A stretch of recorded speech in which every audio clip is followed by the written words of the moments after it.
മത്സരവീര്യത്തെക്കാൾ ഭക്തിയും അനുഷ്ഠാനങ്ങളും നിറഞ്ഞു നിന്ന ആറന്മുള ഉത്രത്താരി ജലമേളയിൽ മല്ലപ്പുഴശ്ശേരി ജേതാക്കളായി. അത്യന്തം വാശിയേറിയ പോരാട്ടത്തിൽ മാരാമണ്ണിനെ നേരിയ വ്യത്യാസത്തിൽ രണ്ടാം സ്ഥാനത്തേക്ക് പിന്തള്ളിയാണ് മന്ത്രൻ ട്രോഫിയിൽ മുത്തമിട്ടത്. 30 പള്ളിയോടങ്ങളാണ് പമ്പയുടെ നെത്തായത്തിൽ നടന്ന ജലമേളയിൽ പങ്കെടുത്തത്. എ ഗ്രൂപ്പ് പള്ളിയോടങ്ങളിൽ നെടുമ്പ്രയാർ, മല്ലപ്പുഴശ്ശേരി, ഇടശ്ശേരിമല കിഴക്ക്, മാരാമൺ എന്നീ പള്ളിയോടങ്ങളാണ് ഫൈനലിൽ എത്തിയത്.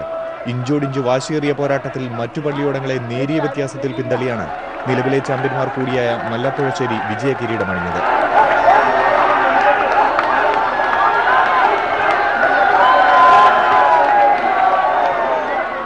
ബി ഗ്രൂപ്പ് പള്ളിയോടങ്ങളുടെ മത്സരത്തിൽ ഇടാപ്പാവൂർ പള്ളിയോടം ജേതാക്കളായി.